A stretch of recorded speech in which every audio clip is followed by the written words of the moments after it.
people. It's their way or the highway. They Right. can't accept that there's a difference. You know, they can't respect that there's a difference between people. Mhm. Yeah, and I haven't had anyone give me a hard time like saying that I think Michael's Jesus. I mean, if anything, I get hate mail from some atheist people, and that's about it. Most people seem like they get it, you know. I just wanted to comment on what you guys were saying about Michael and his belief in God, and it was really interesting to me was the song Earth Song, and I think people will need to listen to that song again, listen to the words of that song. People, Michael in that song is talking to people, but a lot of parts of that song, Michael is talking to God. And it's very obvious the things he's saying. And I think... yeah, the part about his son. Yeah, your only son, I don't yeah. want to offend anybody, so I'm just going to be really careful what I'm saying. You know, I don't want to offend anybody. But I just think that you mentioned how Michael mentions God, and I think Michael was very, very much loved God, and I think he was a very spiritual person. But I think there was some kind of... I think that Michael... felt failed by God. A lot of times, I think Michael had this personal torture, and it's not like he was trying to be like Jesus or anything like that. I think Michael was trying to better understand something, and I really don't want to get into that because I know my belief would just really piss a lot of people off, so I don't want to get into it. But I think a lot of people really need to listen to Earth Song again and really listen to what he's saying in that song. And I think he questions all the pain in the world, why God would allow that, like everybody does, you know. Right, yeah. Right, and I want to say this, too. That goes in, the Earth Song goes directly into what Peddly Life is talking about. Yeah. About this idea of him getting this idea from that group of people about creation and what it means. And I think it's bigger. A lot of people think Michael was talking about global warming, but I actually think it's so much bigger than that. Yeah, I think so too. Yeah. Pelly, you want to speak on that because that's why I know that's. I disagree. You know what? I can completely understand what Mara is saying, and I mean, how many times have we all felt that we've been maybe God isn't shining down on us, so to speak. Everybody gets that they're low, and then thank God that there's someone there to say those inspiring words to pick you back up. So if he felt that way, if he in fact felt that way, I remember hearing, I think it was a year ago or so, that they found letters where Mother Teresa had even wrote, letters saying how she wanted her cross taken from her because at some point she felt like she couldn't go on. If you're in a position of leadership, it only makes sense being human. Well, even Jesus said, why did you forsake me, right? So yeah, everyone has to question God at some time. But Pelly, what I want you, and I think Pelly may have misunderstood my question, but what I want you to, what you hit on, where you remember where you were talking about the creation thing and that song, that connection. Right, with the Figu. Yeah, do you think that song is connected? I honestly didn't misunderstand. I didn't misunderstand. I just really, I really appreciated what Mara was saying, and I understand where Mara comes from when she's trying not to push buttons. So I wanted her to know that was true. I'm really careful. But yeah, really careful. Yeah, the Figu, I had touched on in a video of mine about the Palladians, and it was teaching about the Figu industry where people believe in creational law and love and loving people, and it's about this harmonious world that they want to create. And their organization is big, like the Illuminati, and these people are out there. They are touched by the coat of arms. They're into the coat of arms, and so many similarities, like Michael, in his walk, in his life, these people have done, and have walked the same walk.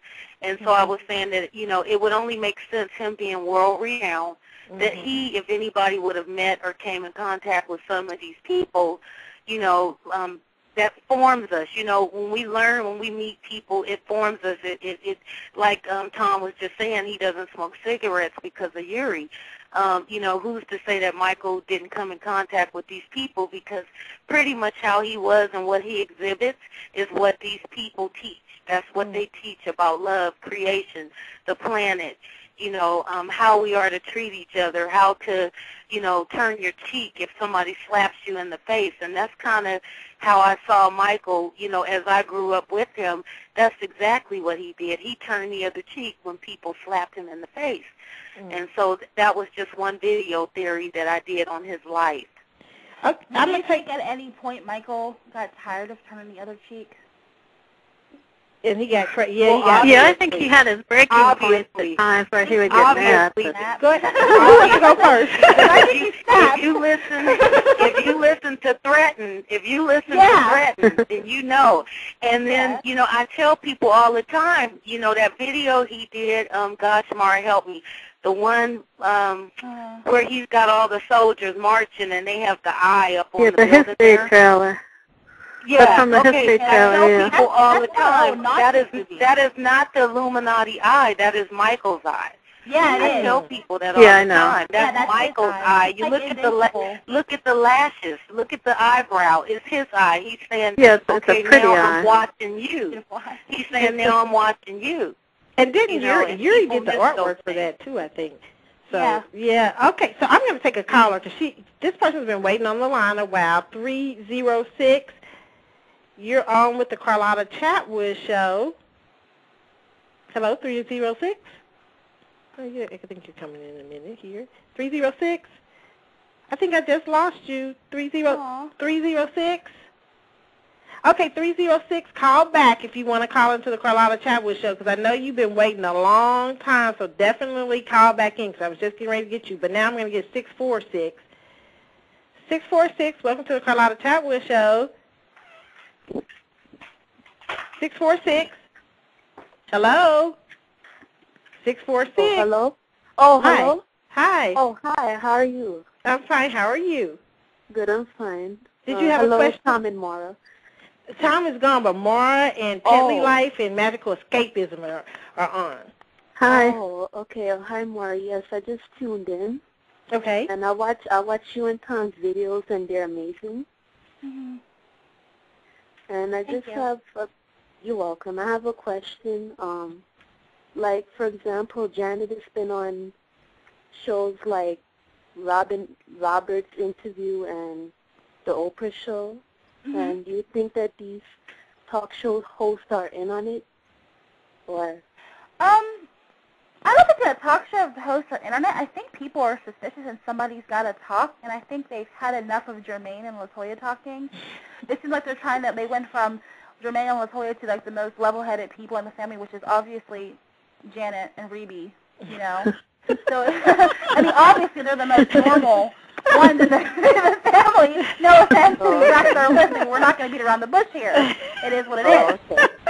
So it seems like to me, now they're talking, and I don't think they talk show people. It seems like everything that's in the media, it just seems to be like some kind of huge like illusion.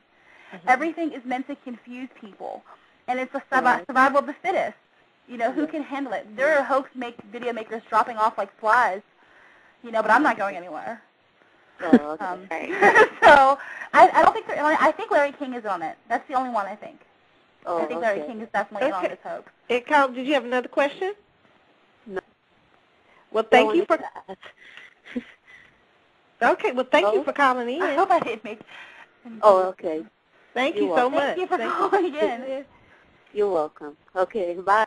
Hi. Oh, man. Yeah, 306 is back on the line, so I'm going to get them in. Oh, okay. 306? Hi. Hi. Well, hi. I got disconnected. I'm really sorry. That's okay. I heard my name. I was like 30, and I was like, oh, crap. It's Kayla again, by the way. I'm sorry for calling so much. That's okay. I was actually asking questions a little bit in the chat room, but then my question was too long, so... Anyways, the two questions I was going to ask was, when do you believe that the hoax started? Like, when do you think that MJ started dropping clues and everything?